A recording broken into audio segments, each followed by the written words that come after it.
अस्सलाम वालेकुम नाजरीन, आप देख रहे हैं नया पाकिस्तान और मैं हूं शहजाद इकबाल। दौरा पंजाब में सख्त जुमलों के तबादले और बदमज़गी के मनाजिर के बाद वज़ीर आला खैबर पख्तूनख्वा सोहेल आफरीदी इस वक्त सिंध के 3 रोज़ा दौरे पर हैं, जहां सिंध हुकूमत के मुताबिक उन्हें और उनके वफ्द को मुकम्मल सियासी आज़ादी और प्रोटोकॉल दिया जा रहा है।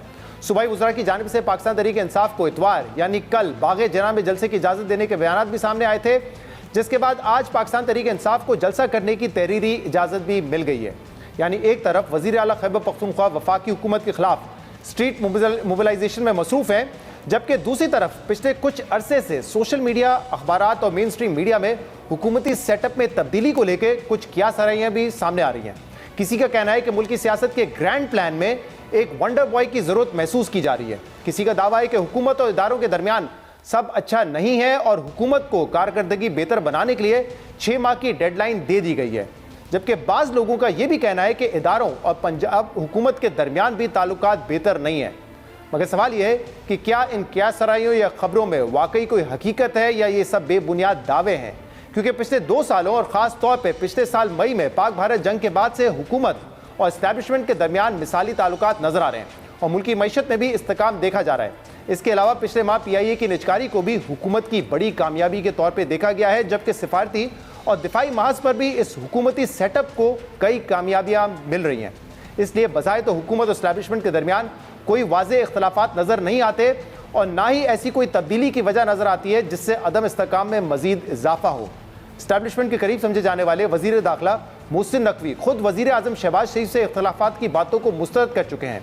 हुकूमती रहनुमा भी दावा करते हैं कि शहबाज शरीफ और CDF की जोड़ी इस वक्त इतनी मजबूत हो चुकी है जिसकी विकेट लेने वाला कोई बॉलर दूर दूर तक दिखाई नहीं दे रहा।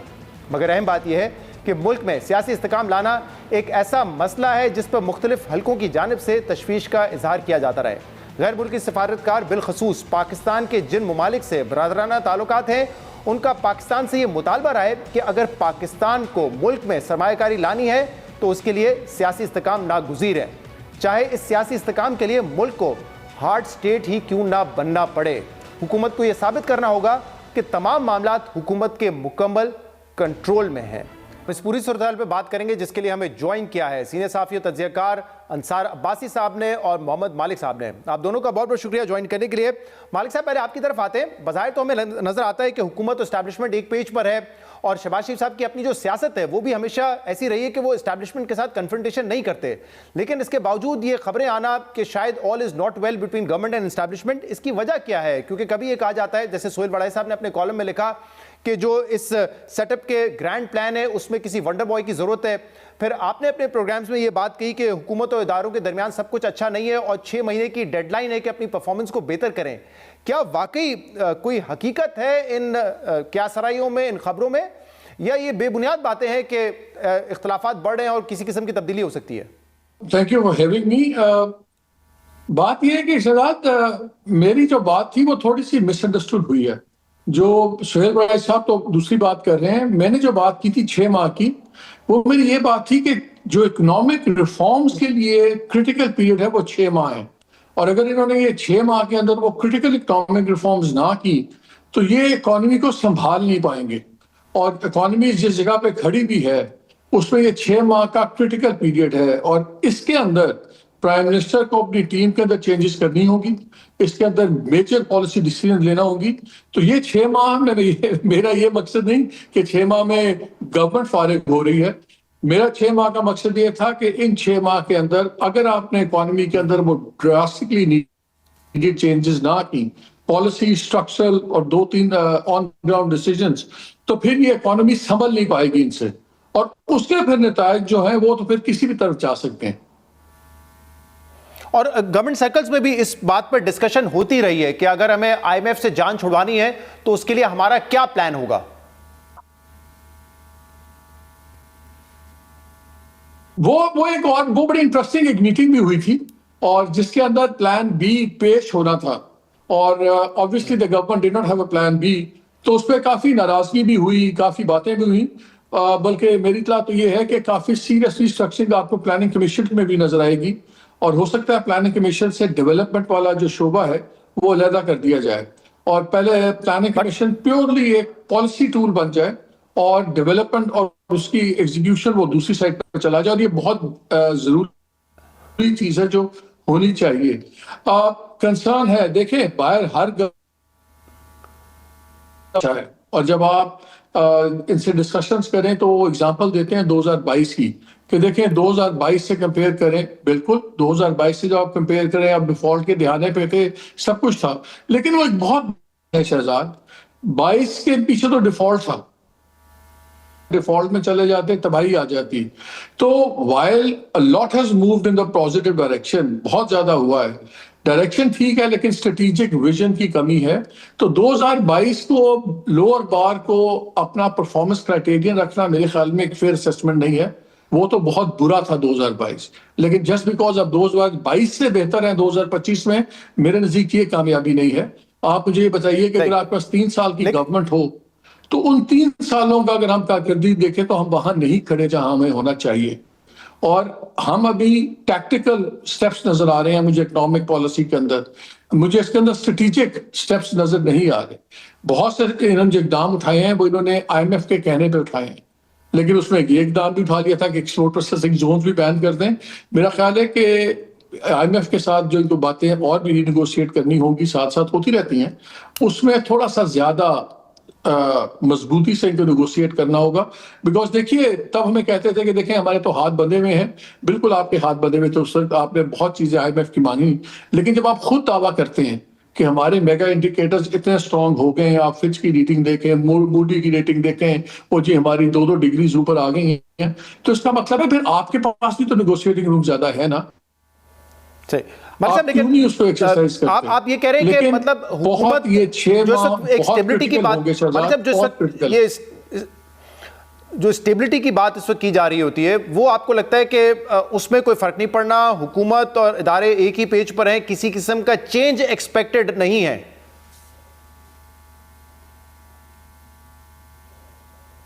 नहीं, मुझे चेंज ऑफ गवर्नमेंट बिल्कुल मुझे एक्सपेक्टेड नहीं लग रहा, चेंज ऑफ गवर्नमेंट की बात नहीं कर रहा, लेकिन changes with in the government बहुत ज्यादा होते नजर आ रहे हैं, और वो होना पड़ेंगे।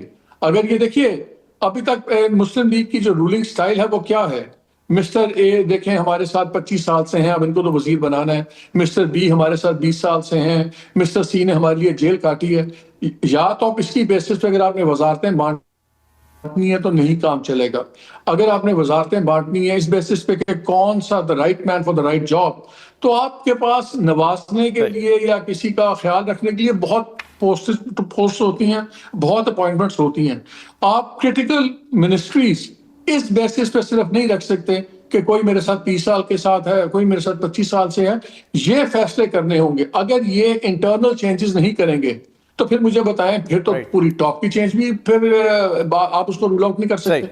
लेकिन पहले अभी मौका है इनके पास कि इंटरनल चेंजेस करें, स्ट्रेटेजिक डिसीजंस लें, वरना फिर तो इट्स फ्री बॉल, फिर तो जो होना होगा फिर होगा। राइट। अंसार अब्बासी साहब, आपने भी इस्तेलाह पढ़ी वंडर बॉय वाली, क्या आपको लगता है कि वजीर आजम शहबाज शरीफ के होते हुए किसी वंडर बॉय की जरूरत है, कोई तब्दीली का आपको इम्कान है? क्योंकि वैसे तो ये कहा जा रहा है कि 2025 में हमने सिफारती कामयाबी देखी है, और अब 2026 जो है वो इन सिफारती कामयाबियों को माशी कामयाबियों में बदलने का साल होगा, इसलिए स्टेबिलिटी जरूरी है। तो आपको लग रहा है कि किसी किस्म का कोई कंसर्न है क्या एस्टैब्लिशमेंट और हुकूमत के दरमियान? देखें, एक तो मैं पहले आपको बताऊं कि आपने वढ़ाई साहब की बात की, बेग साहब की बात की, और फिर मालिक साहब की बात की। मालिक साहब का जो प्रोग्राम जो मैंने क्लिप सुना था उसमें कोई इस किस्म की बात थी कि 6 महीने आइंदा के लिए सीरियसली कन्वे कर दिए गए हैं कि आप इकॉनमी ठीक कर लें, वरना जाहिर है अब मालिक साहब चूंकि खुद यहाँ बैठे हैं तो इम्प्लीकेशन उसकी मुझे तो ऐसे ही लगा जैसे कि 6 महीने में कुछ हो जाएगा। अब मैं आपको बताऊं कि अब मैं एक रिपोर्टर की हैसियत से आपको बताऊंगा, मैं अपना एनालिसिस नहीं दे रहा। मालिक साहब भी अपना एनालिसिस दे रहे थे इकोनॉमी के ऊपर। मैं अब रिपोर्ट मैं आपको बताऊंगा कि जब पहली जो खबर आई थी, जब वढ़ाई साहब की वंडर बॉय के बारे में, तो आपको मैं बताऊं कि बीइंग अ जर्नलिस्ट मैंने अप्रोच किया अपने एक सोर्स को, मैंने खुद अप्रोच किया अपने सोर्स को, एक ऐसा सोर्स जो वेल प्लेस्ड भी है और जिसके ऊपर मैं रिलाई कर सकता हूं। ये आप समझिएगा, ऐसा शख्स जो कि रिलायबल भी है मेरे लिए और he is very well placed. और वो सोर्स, उसका ताल्लुक आप बस ये समझ लें कि उन लोगों के साथ है कि जो लोग वंडर बॉय लेके आते हैं या व्हाटएवर, जो भी पाकिस्तान में इस किस्म का जो भी हमारा मामला चलता है, उन्होंने मुझे कैटेगोरिकली कहा कि ऐसा कुछ भी नहीं होने जा रहा। और मैंने कहा कि रिलेशनशिप मुझे बताएं कि पहले जिस तरह फील्ड मार्शल और प्राइम मिनिस्टर के मुझे, और बारहा मैं चेक करता रहा हूं, और बड़े परफेक्ट रिलेशनशिप के, आप हमेशा मुझे यही पता चलता रहा दोनों साइड से कि जी बड़े परफेक्ट रिलेशनशिप्स हैं। ये मुझे बताया गया कि इट्स परफेक्ट अभी भी, एज ऑफ टुडे भी, कि मतलब जिस दिन मैं स्टोरी की। अच्छा, ये भी सारा कुछ हुआ। अभी जो आप बात कर रहे हैं कि ये जो फिर बाद में फिर जो कि बेग साहब ने भी कहा, इन्होंने भी कहा, तो अब मैं आपको बता रहा हूं एज अ रिपोर्टर, मुझे अब किसी ने फोन किया थोड़ी देर पहले, very well placed person, again very well placed. अब मैं उनका बता देता हूं क्योंकि मैंने खुद अप्रोच नहीं किया। Very well placed person from Pindi. उन्होंने मुझे ये कहा कि नाम लिए कि जी देखें, आपने लिखा, मालिक साहब ने ये कहा, बेग साहब ने ये कहा, वड़ाई साहब ने ये कहा। उन्होंने कहा एक बात हम आपको बता देंगे, 6 महीने की बात बताई जा रही है, बिल्कुल भी ऐसी बात नहीं है। अब मैं ये रिपोर्टिंग कर रहा हूं, मुझे नहीं पता क्या होगा पाकिस्तान में या क्या नहीं होगा, मैं रिपोर्ट कर रहा हूं आपको। उन्होंने मुझे कहा कि 6 महीने में कुछ भी नहीं होने वाला। इकोनॉमी हो या पॉलिटिक्स हो या जो भी मामला आते हैं, कि वो जो रिलेशनशिप गवर्नमेंट और पिंडी के दरमियान, एस्टेब्लिशमेंट के दरमियान है या फौज के दरमियान है, वो एक्सीलेंट रिलेशनशिप्स है। अच्छा, दूसरा मैं एक और बात बताऊं, आज मैंने एक और सोर्स से, मैंने आज दिन में सुबह के टाइम बात की। अब ये सोर्स है सिविल साइड के ऊपर और very critically very important and very well informed. मैंने कहा, मैं कुछ दिनों से सुन रहा था, कुछ अर्सा पहले से बात हो रही थी कि हो सकता है औरंगजेब साहब जो हैं फाइनेंस मिनिस्टर, इनको रिमूव कर दिया जाए। तो मैंने कहा, क्या आप लोग सेटिस्फाई नहीं है उनसे, औरंगजेब साहब से? तो उन्होंने मुझे ये कहा कि देखें, औरंगजेब साहब हमारे, ऐसी तो कोई बात ही नहीं है, हम तो उनसे बहुत सेटिस्फाइड हैं। और वो ये कहते हैं कि देखें, IMF के लिहाज से किस तरह से उन्होंने लेके चले, किस तरह से पाकिस्तान आगे चल रहा है, और फिर सारा कुछ ये जो फिच की बात कर रहे हैं और सारा कुछ ये सारा, सो उन्होंने डिफरेंट चीजें करके उन्होंने कहा हम कैसे सेटिस्फाई नहीं होंगे। मैंने कहा, फिर हो सकता है आप अगर सेटिस्फाई हो तो पिंडी वाले सेटिस्फाई नहीं होंगे। उन्होंने मुझे ये कहा कि पिंडी वाले वो ज्यादा सेटिस्फाई हैं इनके ऊपर, मतलब है कि मैं फाइनेंस मिनिस्टर की बात कर रहा हूं। सो ये मैं अब आपको रिपोर्ट कर रहा हूं। अच्छा, इस रिपोर्टिंग के बाद अब मेरा एनालिसिस मैं वैसे आपको एक बता रहा हूं कि आप मुझे ये बताएं कि मेरे ख्याल कोई चंद हफ्ते पहले, आपको याद होगा, मिलिट्री एकेडमी में फील्ड मार्शल का एक खिताब था वहां पे पासिंग आउट परेड में। उन्होंने क्या कहा पाकिस्तान के, उन्होंने कहा कि हम पाकिस्तान जो डेवलपमेंट्स की न्यू हाइट्स को छूने जा रहा है, मतलब उनको करने जा रहा है, और टायरलेस गवर्नमेंट एफर्ट्स की बुनियाद के ऊपर। उन्होंने फिर गवर्नमेंट की फिर तारीफ की कि इकोनॉमी के लिहाज से गवर्नमेंट बड़ा एक्स्ट्राऑर्डिनरी काम कर रही है, इस तरह की बातें की। और वो स्पीच जो है उनकी, मेरा है 15, 16, 17 अक्टूबर को आपको इस किस्म की, मिड अक्टूबर में आपको मिलेगा, पासिंग आउट परेड हुई थी वहां पे, फील्ड मार्शल साहब ने ये बात की। सो मुझे ये जो बात मैं सुन रहा हूँ ना, जाहिर है मैं एक जर्नलिस्ट हूँ, मुझे कहीं से पता लगना चाहिए कि जी क्या कुछ हो रहा है, क्या कहीं इधर फिक्र है या उधर कुछ अनकंफर्टेबल है। मुझे ऐसा कुछ नजर एक वजह तो अंसार अब्बासी साहब ये भी हो सकती है ना, क्योंकि जो औरंगजेब साहब की अपॉइंटमेंट है बतौर फाइनेंस मिनिस्टर, वो सोली हुकूमत का फैसला तो नहीं हो सकता ना। अगर हुकूमत का होता तो शायद वो ना होते, फाइनेंस मिनिस्टर और होते। तो आप जो एतमाद की बात करें उसकी ये भी वजह होगी ना। देखें, उस वक्त रिपोर्ट ये मैंने किया था और मैंने कहा था कि फाइनेंस मिनिस्टर ये बनने जा रहे हैं। मेरी उस वक्त ये मेरी एक्सक्लूसिव खबर थी। और मैं आपको बताऊं कि ये इनकी तो चॉइस थी, मतलब मैं सिविल की बात कर रहा हूं, लेकिन वो उनकी चॉइस, डेफिनेटली उनकी चॉइस थी, बिकॉज उनका एक, आपको पता है, ड्यूल नेशनैलिटी थी। तो ये मुझे बताया गया था कि नहीं, वो नेशनैलिटी छोड़ देंगे और ये इंशाल्लाह बड़ी अच्छी चॉइस होगी। सो सिर्फ ये बात नहीं, लेकिन अदरवाइज आप देखें ना कि जो फौज या जो फील्ड मार्शल या जो आपके जो फॉर्मेशन कमांडर्स है या कोर कमांडर्स, वो रिपीटेडली अपनी मीटिंग में गवर्नमेंट की तारीफ कर रहे हैं, वो इकोनॉमी की तारीफ कर रहे हैं। तो ऑल ऑफ अ सडन ये कोई 2-3 हफ्तों में क्या हुआ कि हमारी इकोनॉमी के लिए आप वार्निंग्स दे रहे हैं इनको। और फिर इसके अलावा SIFC का जो बॉडी है, देखें, ये सिर्फ गवर्नमेंट की बात नहीं है, इकोनॉमी के लिहाज से फैसले जो हो रहे हैं वो दोनों मिलकर कर रहे हैं प्रैक्टिकली, जो आपको भी पता है, मुझे भी पता है। तो अब ये है कि जी जो रिस्पॉन्सिबिलिटी भी आएगी, अगर फर्ज करें कि चीजें नहीं ठीक हो रही, अगर नहीं हो रही, ये अब एनालिसिस की बात है, तो वो किस साइड के ऊपर रिस्पॉन्सिबिलिटी शिफ्ट हो सकती है, किस साइड के ऊपर नहीं हो सकती। लेकिन मैं इतना बता दूं आपको, मेरी जो लास्ट कॉन्टेक्ट हुए हैं, मैं रिपोर्टिंग, फिर अब मैं रिपोर्ट की बात कर रहा हूं, मेरे इंफॉर्मेशन के मुताबिक इन इन इन दोनों साइड्स के ऊपर इन आपस में इनके ताल्लुकात बहुत अच्छे हैं और म्यूचुअल रिस्पेक्ट, मैं सिर्फ एक साइड की बात नहीं कर रहा, दोनों की एक दूसरे के बारे में। प्राइम मिनिस्टर तो आर्मी चीफ की तारीफ करते रहते हैं। ये मैं आपको बताऊं, मुझे बताया गया कि फील्ड मार्शल आर्मी चीफ ने अपने फौजियों के सर्कल में एक दफा नहीं, दो दफा नहीं, कई दफा प्राइम मिनिस्टर की तारीफ की।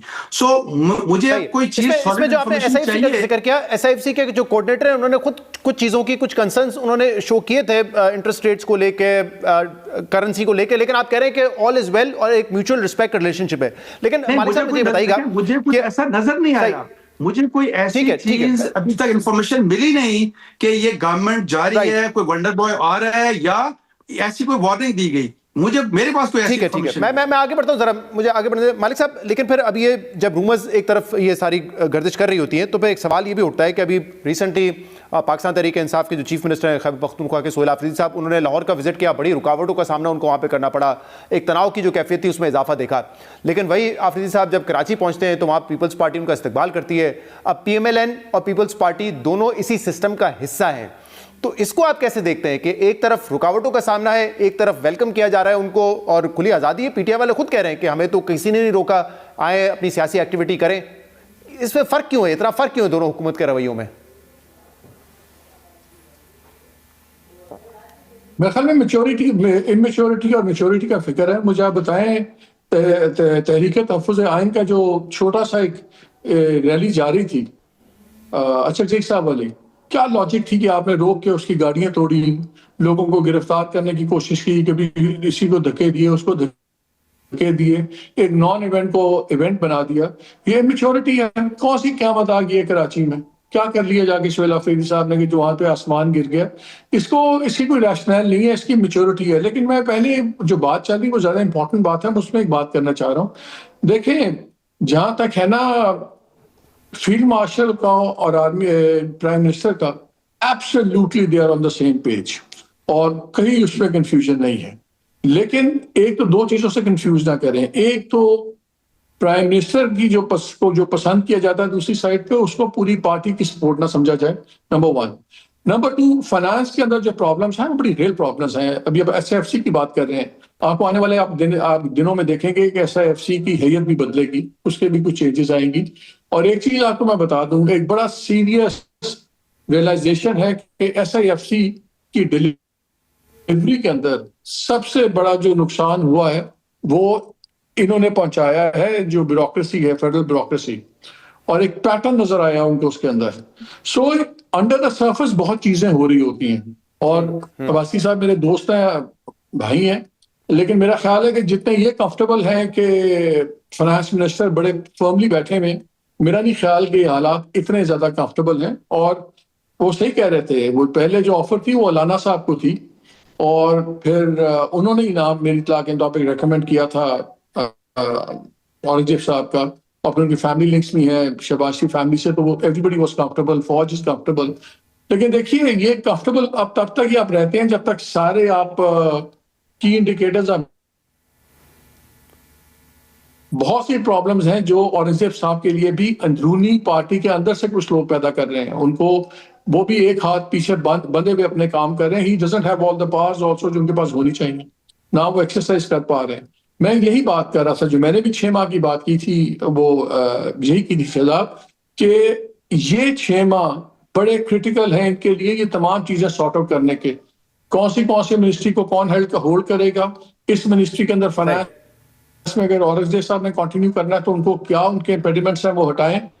ये बड़े फैसले होने हैं, और इंटरनल आपको चेंजेस आपको नजर आती होंगी। हाँ, जहां तक वजीर आजम बैठे हुए और फील्ड मार्शल बैठे हैं वो बड़े कंफर्टेबल हैं एक दूसरे से, इसलिए मैं भी I agree with Ansar on this. मुझे कोई वंडर बॉय नजर नहीं आ रहा, टू बी वेरी ऑनेस्ट। ठीक है, लेकिन जो एक और मैंने सवाल किया, आप कह रहे हैं कि फर्क यह है कि पीपल्स पार्टी ने सियासी मैच्योरिटी दिखाई है, नून लीग ने वो नहीं दिखाई, और कोई तुक नहीं बनता था, चाहे PTI के साथ जो हुआ या तहरीक तहफ़्फ़ुज़ आइन पाकिस्तान की जो गाड़ियां थी उनके साथ जो किया गया।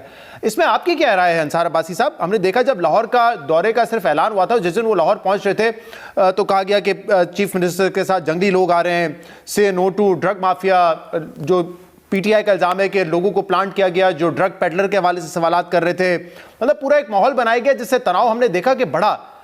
कराची में ऐसा कोई रवैया नहीं देखने में आया, जबकि पीपल्स पार्टी और नून लीग इसी सिस्टम का हिस्सा है, दोनों साथ ही हैं। क्या वजह है इसकी? रवैयों में फर्क क्यों है इतना? आप कैसे असेस करते हैं इसको? देखिए, मेरा ख्याल है कि पहला तजर्बा पंजाब का हो गया था, और जिस तरह आप भी कह रहे हैं, मैं भी कह रहा हूँ, शायद मालिक साहब भी कह रहे हैं, और इस तरह का बिहेवियर चूंकि एक दूसरे सूबे का चीफ मिनिस्टर पंजाब में आ रहा है, तो पंजाब को वेलकम नहीं होना चाहिए था। और कोई इस किस्म की बात जो आपने जिस तरह की बात की, पहले कोई इस किस्म की नेगेटिव बात उनके बारे में नहीं की जानी चाहिए थी। अनफॉर्चुनेटली वो सब कुछ हुआ। तो एक तो पीस पार्टी ने लर्न कर लिया, देखें कि इससे क्या पंजाब को या पीएमएलएन को फायदा हुआ कि नुकसान हुआ। डेफिनेटली उनको नुकसान हुआ, लेकिन जो पाकिस्तान पीपल्स पार्टी ने किया बहुत अच्छी बात है। देखें, मैं कहता हूं कि हमारी जितनी टॉक्सिक और अनफॉर्चुनेटली गंदी किस्म की सियासत हो गई है, इस सियासत को इसमें एक डिसेंसी लाने के लिए बहुत जरूरी है। इस सियासत में डिसेंसी लाने के लिए बहुत जरूरी है कि आप जो है वो कंडक्ट करें जिस तरह का सिंध गवर्नमेंट ने कंडक्ट किया, जिस तरह ने उन्होंने चीफ मिनिस्टर को वेलकम किया, वहां पे उनके वजीर भेजे, उन्होंने उनको अजरक पहनाई और टोपी पहनाई, सिंधी टोपी पहनाई। सो ये जो चीज है ये पीस पार्टी की तरफ से बहुत ही अच्छा इकदाम है, और इसको सबको फॉलो करना चाहिए। और ये जो सियासत में गंदगी आ गई है, गंदी जुबान आ गई है, एक दूसरे के मुतालिक बहुत गलत किस्म की बातें की जाती हैं, और इसमें एक सवाल ये है कि जब लाहौर में जो कुछ हुआ चीफ मिनिस्टर खैबर पख्तूनख्वा के साथ, मैं आता हूं मालिक साहब, मैं आता हूं, मैं आपकी तरफ आता हूं, लेकिन अंसार अब्बासी साहब, जो हुआ पंजाब में और बिलखुसूस लाहौर में, उसके बाद फिर लोग ये भी कहते हैं ना कि नहीं, हुकूमत का हाथ नहीं है, पसे पर्दा जो लोग हैं ये उनका हाथ है। तो फिर सवाल ये पैदा होता है कि पसे पर्दा लोगों का अगर हाथ पंजाब में था, लाहौर में था, तो फिर वो कराची में क्यों नहीं है? देखें, मैं आपको बताऊं कि मुझे नहीं समझ आती कि क्या कोई, अगर फर्ज करें कि पसे पर्दा लोगों का इस तरह की बात हुई, तो ये फिर उनकी भी कंडेमनेशन होनी चाहिए। बात ये है कि अगर किसी ने आपको कहा, मैं पंजाब गवर्नमेंट की कह रहा हूं कि इस तरह से बात करें, तो आप क्या किसी के कहने के ऊपर किसी दूसरे से बदतमीजी करेंगे? क्या करनी चाहिए? बिल्कुल भी नहीं करनी चाहिए। और अगर आपने वेलकम किया होता, तो मुझे आप बताएं ना कि अभी पाकिस्तान पीस पार्टी ने जो सिंध में किया, और एक तो वही वाली बात कि जी यहां मैसेज हुआ, वहां पे मैसेज क्यों नहीं गया। लेकिन अगर ऐसा किया होता तो मुझे बताएं कि ये जो सियासत में इतनी किस्म की हमारे नफरत और इस हेट्रेड इस लेवल का पहुंच गया कि एक दूसरे को देखना गवारा नहीं करते, और किस किस्म की फिर फॉलोअर्स की, फिर आप देखें जुबान लीडर्स की भी आप देख लें, तो ये चीज कम से कम होती है। इस तरह से इन दोनों वाकयात से आप ये कंक्लूड कर सकते हैं फिर अमल दखल जो है वो पॉलिटिकल पार्टीज का भी होता है कि उन्होंने कैसे जो है एक पॉलिटिकल इशू को डील करना है। मालिक साहब, आप कुछ ऐड करना चाह रहे हैं, वो भी ऐड कीजिएगा। और क्या फर्क, देखिए, हाइब्रिड निजाम है हमारा, इसमें कोई शक नहीं, लेकिन सियासत ऐसी नहीं होनी चाहिए। और सियासत मुझे नहीं समझ आती कि इतनी क्या मजबूरी है कि कोई आपको कहे कि आप गाली दें तो आप गाली देंगे क्या? ये इस तरह का नहीं, ये सियासतदानों की रिस्पॉन्सिबिलिटी है कि आप पॉलिटिक्स में डिसेंसी को लेके आए, जो कि बहुत ही जरूरी है। और अनफॉर्चुनेटली ये जो इनडिसेंसी है, बदतमीजी है, ये हमारी साहवत में भी आ गई है। हमारे जो बहुत से यूट्यूबर्स हैं, बहुत से अपने आप को जो एंकर पर्सन कहते हैं, आप देखिए कितनी बदतमीजी से बात करते हैं। वो किस तरीके से दूसरों के मुतालिक बात करते हैं, वो सवाल करते हैं लोगों को। मालिक साहब, आप भी कुछ ऐड करना चाह रहे हैं? करते हैं, राइट। मालिक साहब, आप जो ऐड करना चाह रहे हैं वो कीजिएगा। और आपने पॉलिटिकल मैच्योरिटी की बात की, क्या पॉलिटिकल मैच्योरिटी के साथ साथ एक ये भी फैक्टर है कि लाहौर को तो कहते हैं ना कि वो तो एक पॉलिटिकल प्लेग्राउंड है, वहां पे अगर खुली छूट देती है पीटीआई को और वो बड़ी तादाद में निकलते, वो ज्यादा मसला होता है। कराची ऑब्वियसली एक तो आप ये भी नहीं कह सकते कि पीपल्स पार्टी का अपना पावर सेंटर है और वो ऑब्वियसली ड्राइव नहीं करता पाकिस्तान की सियासत को। क्या इस वजह से भी हम देख रहे हैं कि थोड़ा सा डिफरेंट एटीट्यूड है स्पेस मिलने में? ये मुझे कह रहे हैं आप? मालिक साहब, मैं यही ऐड करना चाहता था कि एक तो Peoples Party they can afford to be nice, क्योंकि उनकी पावर प्लेस डिस्टर्ब नहीं होती। अब जो पंजाब में ये कर रहे हैं, इसके दो ही मैसेज है ना, या तो नालायकी है, एरोगेंस ऑफ पावर है कि ठीक है यार ऐसी की तैसी, लेकिन दूसरा ये भी मैसेज है कि अगर देखिए, अगर तहरीक तहफ़्फ़ुज़ आइन वाले आए हैं, हमने इनको नहीं छोड़ा, तो अगर आप 8 फरवरी को निकले तो देखें हम आपके साथ क्या करेंगे। इसमें मैसेजिंग भी है, बिकॉज ये इतने पुराने सियासतदान है, सारे 3 बार हुकूमतों में रह चुके हैं, उनको भी पता है कि नॉन इवेंट को इवेंट नहीं बनाना चाहिए। सो मुझे लगता है ये मिक्स है दोनों चीजों का। और कराची में एक और भी बड़ा इंपॉर्टेंट पॉइंट है शहजाद, केपी के बाहर सबसे बड़ी पश्तून पॉपुलेशन कराची में है, और आई एम श्योर कि हम इसको ये ना लगे कि एक पश्तून चीफ मिनिस्टर आ रहा है, उसके साथ कोई तौहीन रवैया हो, तो पश्तूनों को ये लगे कि ये पश्तून की बेइज्जती हो रही है, या पश्तून के साथ कोई बुरा सलूक हो रहा है, तो एथनिक उस चीज को भी उन्होंने केयरफुली हैंडल किया है। ठीक। लेकिन वो आपने जो सवाल किया उसी में जवाब था कि पीपल्स पार्टी कैन अफोर्ड कि वो किसी के साथ भी बड़ी इखलाकी और अच्छा सलूक करें जब वो सिंध में है, क्योंकि उनकी पावर बेस सिंध की को पीटीआई डिस्टर्ब नहीं करती। लेकिन इस पावर की सारी जंग पंजाब में है। अगर इस वक्त पीटीआई की कमर भी टूटी हुई है तो वो पंजाब के अंदर जो ज्यादतियां या एक्सेसिव हुई हुई है उसकी वजह से टूटी हुई है। इसलिए मेरा ख्याल है कि Right. पंजाब में आपको हमेशा स्ट्रॉन्ग रिएक्शन निकल आएगा, और पर्सनालिटीज को मैं हमेशा कभी बहुत बहुत शुक्रिया, बहुत बहुत शुक्रिया। और मोहम्मद एक मालिक छोटी सी साहब बात- और अंसार अब्बासी साथ मौजूद थे। प्रोग्राम में एक ब्रेक शामिल करेंगे, मजीद बात करेंगे। Stay with us. Welcome back. Pakistan Super League 10 editions के बाद अब एक नए दौर में दाखिल होने जा रही है, क्योंकि रवा हफ्ते पीएसएल में 2 नई टीमों के इजाफे के बाद अब टूर्नामेंट में 8 टीमें शरीक होंगी। 2 रोज पहले पीएसएल की नई टीमों की फरोख्त के लिए नीलामी की गई, जिसमें अमरीकी पाकिस्तानी बिजनेसमैन फवाद सरवर की कंपनी एफकेएस ने 1 अरब 75 करोड़ की बोली लगाकर पीएसएल की 7वीं टीम खरीदी, जिसे उन्होंने हैदराबाद का नाम देने का ऐलान किया। जबकि ऑस्ट्रेलिया से ताल्लुक रखने वाले कारोबारी शख्सियत हमजा मजीद की कंपनी ओजी डेवलपर्स ने 1 अरब 85 करोड़ की बोली लगाकर पीएसएल की 8वीं और सबसे महंगी टीम खरीद ली है, जिसे उन्होंने सियालकोट का नाम देने का ऐलान किया है। 2 नई टीमों की तारीखी ऑक्शन और गैर मुतवक्को कीमतों पर फरोख के बाद पीएसएल का क्या मुस्तकबिल है? क्या नई टीमें अपनी सरमायाकारी पर रिटर्न्स भी हासिल कर सकेंगी? इन तमाम मामलों पर बात करने के लिए हमारे साथ मौजूद हैं पीएसएल के सीईओ सलमान नसीर। सलमान साहब, बहुत बहुत शुक्रिया वक्त देने के लिए। सलमान साहब, 10 साल से पीएसएल जारी है। इसका आगाज हुआ था 5 टीमों से, फिर हमने देखा 1 टीम का इजाफा हुआ, 6 टीम्स हो गई, और 10 साल के बाद कहा जा रहा है कि सबसे सिग्निफिकेंट चेंज आया है पीएसएल की तारीख में। 2 नई टीम्स को ऐड किया गया है, जिसमें हमने देखा कि इसी हफ्ते एक हिस्टोरिक ऑक्शन हुआ। सियालकोट की टीम 185 करोड़ में खरीदी गई, हैदराबाद की टीम 175 करोड़ में खरीदी गई, जबकि जो बेस प्राइस थी वो 110 करोड़ थी। तो सबसे पहले तो ये बताइएगा कि पीएसएल की जो मैनेजमेंट है उनकी अपनी एक्सपेक्टेशन से ज्यादा थी ये बोलियां, या आप एक्सपेक्ट कर रहे थे कि जो ब्रांड अब डेवलप हुआ है उसमें इतने पैसे आपको मिल जाएंगे इन टीम्स के? जी बिल्कुल, थैंक यू शहजाद भाई फॉर हैविंग मी। और वाकई एक बड़ी हिस्टोरिक नाइट थी हमारे लिए भी, पाकिस्तान क्रिकेट के लिए भी, पाकिस्तान क्रिकेट के फैंस के लिए भी, और इट डिडंट डिसअपॉइंट। हमारे पास over the last few weeks और मंथ्स हम इस प्रोसेस में थे। एक ओपन टेंडर प्रोसेस था हमारा, जिसके थ्रू हम ये 2 टीमें बेच रहे थे। तो हमारे पास इंटरेस्ट तो नज़र आ रहा था बहुत ज़्यादा है, और जब हमने टेक्निकल प्रपोजल्स मंगवाए तो हमारे पास 12 प्रपोजल्स आए, जिनमें से 10 टेक्निकली क्वालिफाई हुए। उसके अलावा एक 13वां प्रपोजल भी था जो लेट हो गया था, एंड उन्होंने कहा कि नहीं जी, हमने अमेरिका के टाइम के हिसाब से भेज दिए, लेकिन हमारा जो था उसमें पाकिस्तान स्टैंडर्ड टाइम के हिसाब से आने थे प्रपोजल्स, तो वो भी अनफॉर्चुनेटली ना हिस्सा ले पाए। लेकिन हमें जब ये पता चला कि इतना इंटरेस्ट है और 10 टेक्निकल प्रपोजल्स आए हैं, जिसमें $2 लाख की बिड सिक्योरिटी भी थी, $20,000 की बिड पार्टिसिपेशन फ़ी भी थी, फिर हमने उनको एग्जामिन किया टेक्निकल प्रपोजल्स को, तो ये नज़र आया कि कितना सीरियसली लोगों ने अपनी मेहनत करके, एफर्ट लगा के, रिसोर्सेज लगा के इन प्रपोजल्स को तैयार किया है। उससे हमें जज हो गया था कि जी इंटरेस्ट तो इसमें बहुत ज़्यादा है, और एक पैशन है लोगों का कि वो जुड़ जाएं HPL PSL के नाम के साथ।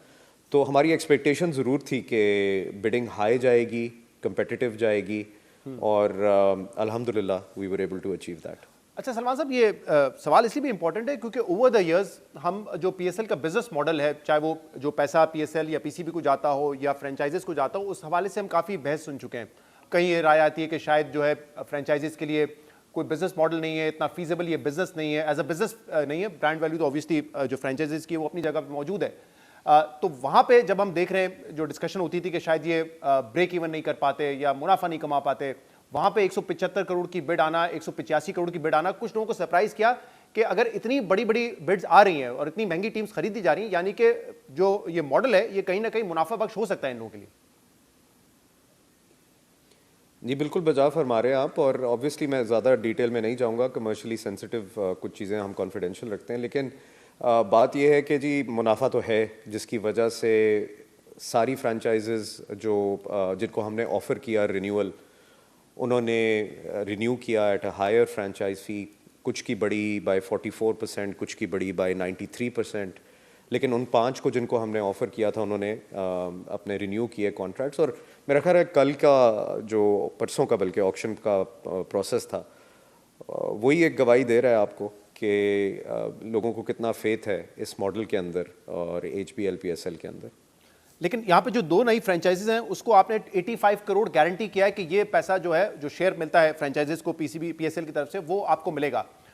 ये गारंटी करने की क्या वजह थी, ये भी जरा बताइएगा। और क्या ऑब्वियसली ये इनकी कॉस्ट तो नहीं कवर करेगा क्योंकि इनकी जो फी है वही इससे तकरीबन 100 करोड़ ज्यादा है, इसके अलावा और भी स्पेंड करना होता है प्लेयर्स पे, बोर्डिंग एंड लॉजिंग पे।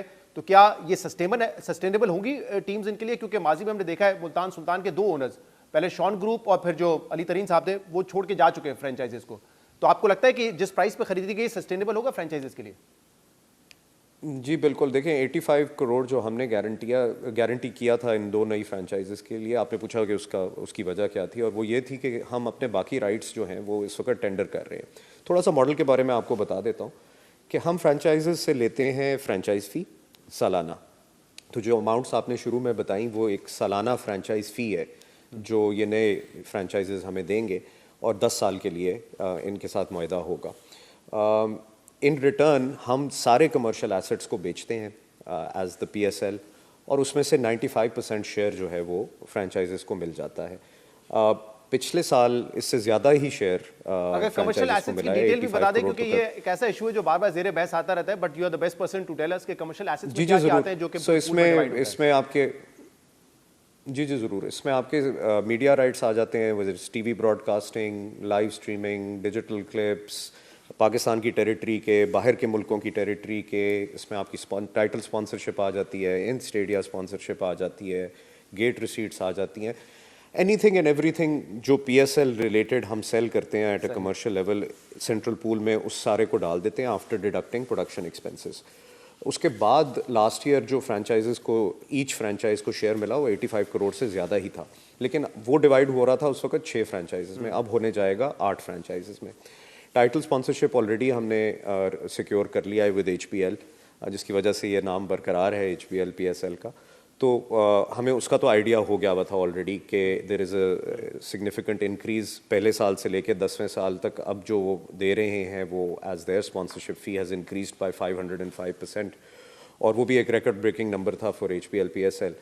और आगे भी हम जो अब राइट्स बेचने जा रहे हैं उसके टेंडर प्रोसेसेस के अंदर इस वक्त हम थे, जिसकी वजह से हम एग्जैक्ट नंबर नहीं बता पा रहे थे अपने बिडर्स को जो नई फ्रेंचाइजेस के अंदर बिडिंग में हिस्सा लेना चाह रहे थे। So we wanted to give them some element of certainty, and इसलिए हमने उनको ये कहा कि जी 85 करोड़ जो है ये तो एटलीस्ट गारंटीड है एज अ मिनिमम। इंशाल्लाह हम इसको एक्सीड करेंगे, लेकिन एटलीस्ट एज अ मिनिमम आप अपनी वर्किंग के लिए, बिकॉज ये देखें कोई छोटी बात नहीं है और कोई छोटी अमाउंट्स नहीं है जो इन्वॉल्व हैं। इन 10 बिडर्स ने बहुत मेहनत की है, बहुत होमवर्क किया है, अपनी कैलकुलेशंस रन की हैं, और उसके बाद ही वो इस प्रोसेस का हिस्सा हुए, और सब ने अपनी लिमिट सेट की होंगी। उन्होंने सोचा होगा हम इस हद से आगे नहीं जाएंगे। तो बहुत मुबारक भी to the 2 new franchises and their owners. इनके पास आगे राइट्स होते हैं अपनी किट्स बेचने के, मर्चेंडाइज बेचने के, उसका सारा रेवेन्यू इन्हीं को जाता है। उसके अलावा it's used usually as a marketing tool as well, because throughout the year आपकी मार्केटिंग चल रही होती है, और सर्टनली 2 महीने के लिए तो 250 मिलियन लोग आपको देख रहे होते हैं। सो कुछ लोग अपने मार्केटिंग एक्सपेंस को भी इसमें एडजस्ट करते हैं। तो it is lot of working has been done. हमने बड़ी इनके साथ मीटिंग्स भी की हैं, इन्होंने अपनी वर्किंग भी की है, and congratulations and good luck to them. तो आप कह रहे हैं कि पाए अब ये जो है वो डिवाइड होगा 6 नहीं 8 टीम्स में, इसके बावजूद आपको लगता है कि इनके लिए फाइनेंशियली फीजिबल है एंड दे विल सस्टेन, ऐसा नहीं होगा कि ये एग्जिट कर रहे होंगे मार्केट? और इंशाल्लाह पाए बड़ा भी होगा। राइट। और अभी जरा बताइएगा, मैं पूरे 10 साल का तो नहीं, लेकिन लास्ट ईयर जैसे जो 6 फ्रेंचाइजेस थी, ये तमाम प्रॉफिट्स में थी, या आपसे शेयर किया जाता है इंफॉर्मेशन? जी बिल्कुल, हमारे पास ऑडिटेड अकाउंट्स भी थे, बल्कि अभी जो वैल्यूएशन एक्सरसाइज भी हुई थी उसके अंदर भी हमारे पास डेटा जो था उन्होंने कलेक्ट किया, इंडिपेंडेंट हमारे जो ऑडिटर्स थे EY मीना, और उन्होंने जो हमें बताया उसके मुताबिक 5 तो फ्रेंचाइजेस काफ़ी देर से प्रॉफिट में थी, और लास्ट ईयर उनके अकाउंट्स के मुताबिक मुल्तान सुल्तान ने लास्ट ईयर का भी प्रॉफिट दिखाया हुआ। ओके, अच्छा अब जरा इस पर आ जाते हैं। जो आपने मुख्तलिफ कमर्शियल एसेट्स बताए उसमें गेट रिसीट्स की भी आपने बात की है। हमारे यहाँ 4 जो वेन्यूज़ हैं जहाँ पे मैचेस हो रहे हैं, क्योंकि पेशावर में नहीं हो रहे और इसके अलावा कोयटा में नहीं हो रहे, तो अब ज़रा बताइएगा कि जो एक होम एंड अवे का कॉन्सेप्ट होता है, 8 टीमों में ये कैसे होगा? क्योंकि चाहे आप फुटबॉल ले लें, आईपीएल की मिसाल ले लें या कोई और लीग ले लें, उसका जो इंटरेस्ट डेवलप होता है व्यूअर्स में खास तौर पे या जो ग्राउंड में देख के जाते हैं, वो होम एंड अवे कॉन्सेप्ट पर ही होता है। तो ये कैसे एस्टैब्लिश करेंगे 8 टीमों में आप, और कितना टाइम लगेगा कि हम देखें कि हैदराबाद या सियालकोट में भी मैचेस हो रहे हों?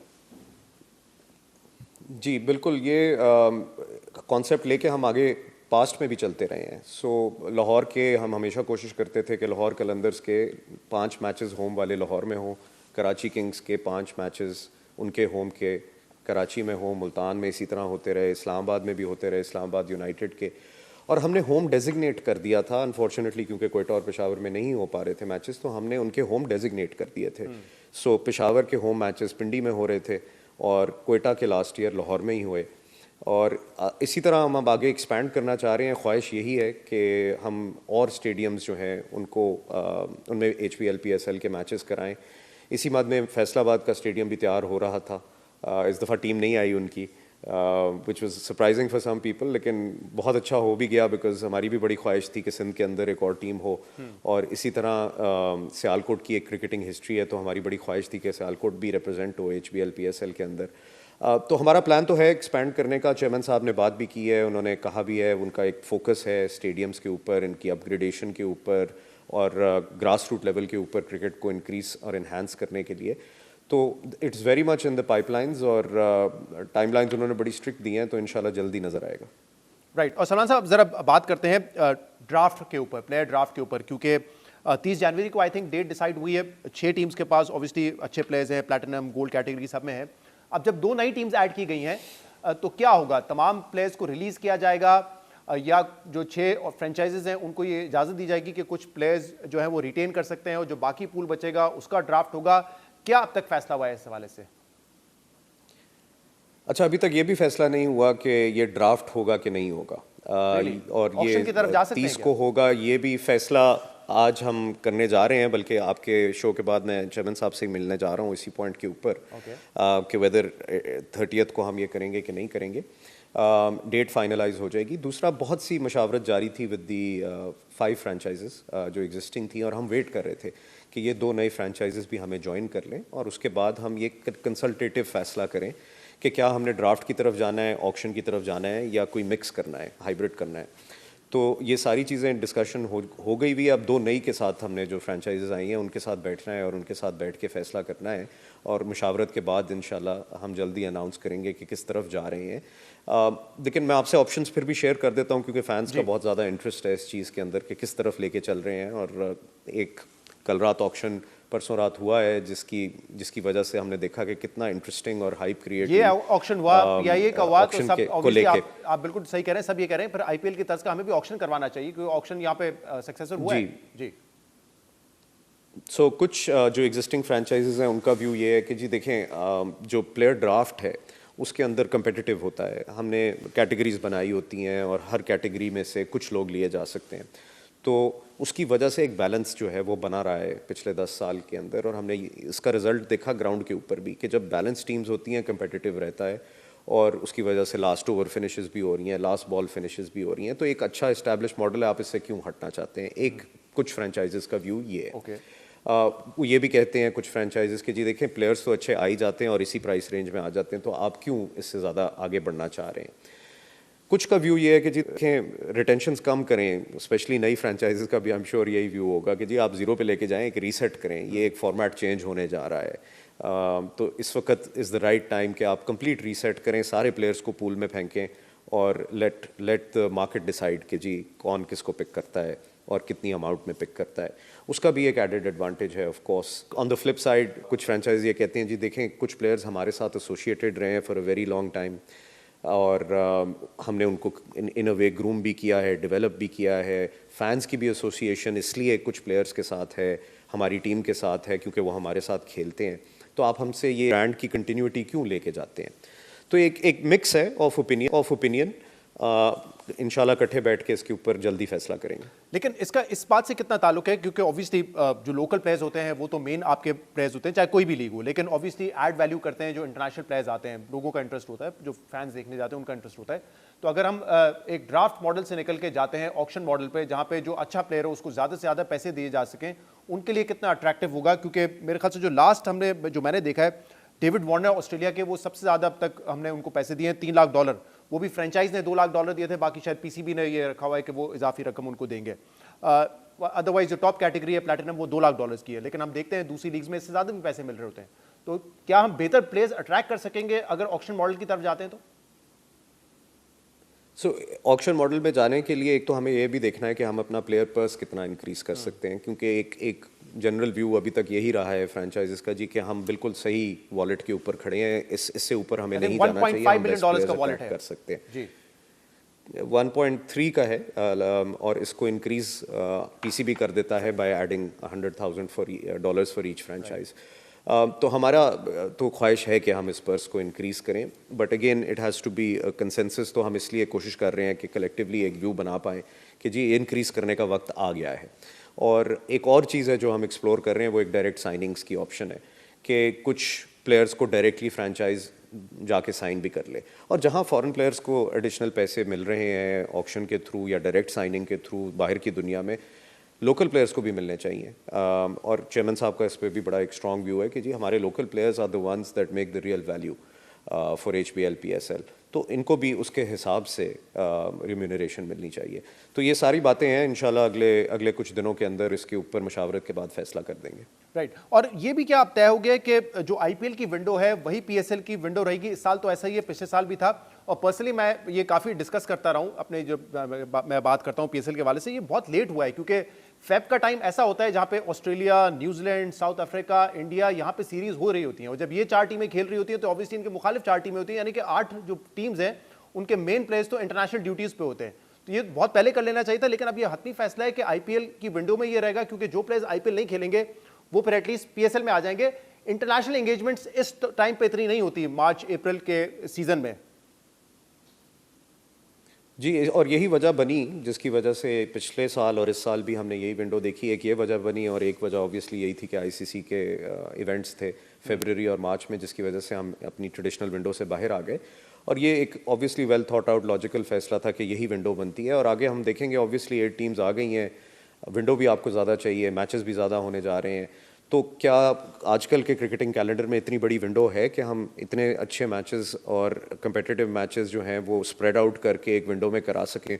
सो ये सारे फैसले डेटा के ऊपर होंगे। ऑब्वियसली ये वाला सीज़न ख़त्म होगा, आगे ICC का फ्यूचर टूर्स प्रोग्राम है, उसके अंदर भी देखना होता है कि जी कौन सी सीरीज़ कब हो रही है और हमारे लिए क्या बड़ी विंडो ऐसी बन सकती है जिसमें हम खुल के मैचेस करा सकें, ज़्यादा डबल हेडर्स ना कराने पड़े, और कितने प्लेयर्स अवेलेबल होंगे उस वक्त।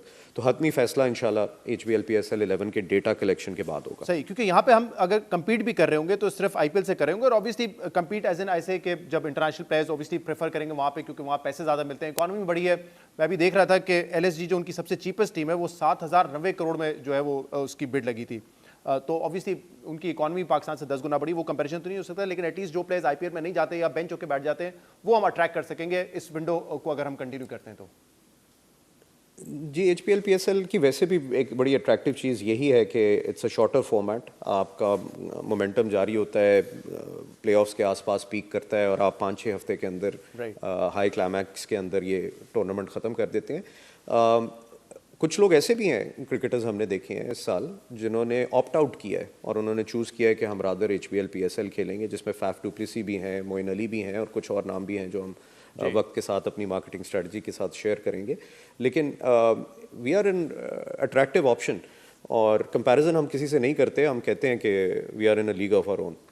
राइट। सलमान साहब, मुल्तान सुल्तान के हवाले से ये कहा गया PSL की जानिब से कि ये हम खुद चलाएंगे। जब बताइए कि खुद चलाने का क्या मतलब है? जो फ़ी है वो भी आप पे करेंगे, जो अर्निंग्स होंगी वो भी PSL रखेगी, किस तरीके से होगा, क्या सोचा गया इस बारे में? जी बिल्कुल ऐसे ही होगा, और ऐसे ही प्लान बन चुका था, और इनफैक्ट मोहसिन नकवी साहब ने उस दिन प्रेस कॉन्फ्रेंस में कह भी दिया कि हम चलाएंगे इसको।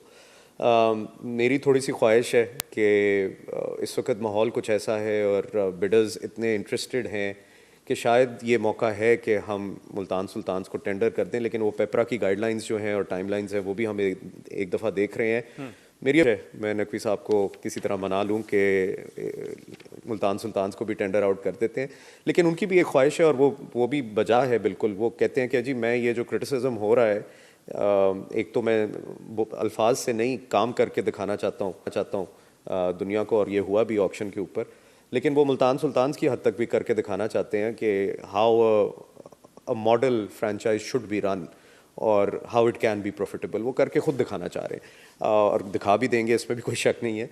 लेकिन इस वक्त मुझे लग रहा है माहौल कुछ ऐसा है कि, और इंटरेस्ट भी इतना है कि it is worth a second thought. तो अभी इंशाल्लाह मैं जाके उनसे बात करने वाला हूँ इस बारे में। जो प्रीवियस ओनर्स थे अली तरीन साहब, उनके सोशल मीडिया पे और मीडिया पे उनके बयानात अपने मौजूद हैं। उनके जो PSL से इशूज़ थे उन्होंने बार बार ऑन रिकॉर्ड वो लेकर आए हैं।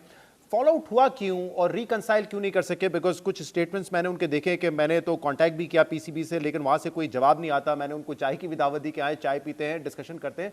और उनका एक बुनियादी एतराज़ ये रहा था कि फ्रेंचाइजेज ऑब्वियसली बड़े स्टेक होल्डर्स हैं, लेकिन उनसे इनपुट नहीं लिया जाता। ये बात दुरुस्त है?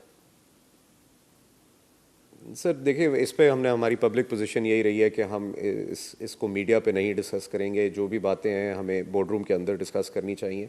और देखें जी, क्रिटिसिज्म वेलकम है, कंस्ट्रक्टिव होना चाहिए। अगर कोई गिले थे तो बाकी 5 को भी होने चाहिए थे, लेकिन वो 5 की 5 हमारे साथ शामिल हैं। 2 नई फ्रेंचाइजेज हमारे साथ शामिल हैं, हमारे ओरिजिनल स्पॉन्सर्स हमारे साथ शामिल हैं। मेरा ख्याल है क्रिटिसिज्म का हमने जवाब दे दिया है। कुछ एक मैं बात अगर आप इसका जवाब देना चाहें, एक तो क्योंकि वो आपके PSL इदारे से ये कि प्रोफेशनल लोग नहीं है, कुछ इंपॉर्टेंट पोजीशंस हैं जैसे commercial managers, marketing managers, manager operations, ये है ही नहीं हायरार्की में। दूसरा, फिर वो कहते हैं कि जैसे कराची में लो अटेंडेंस थी तो वहाँ से मैचेस ही ट्रांसफ़र कर दिए जाते हैं दूसरे शहरों पे, बजाय इसके कि आप व्यूअर्स के लिए एक्सेप्टेबल बनाए कि वहाँ का एनवायरनमेंट ईजी एक्सेस हो, स्टेडियम में लोग आएँ। ये करने में वो कहते हैं नाकाम रहे, यानी कि PSL ग्रो नहीं किया जितना करना चाहिए था। ये उनका एक क्रिटिसिज्म रहा है। अगेन मैं आपको यही कहूँगा, जितना भी क्रिटिसिज्म था उसका जवाब कल परसों रात मिल चुका है सबको।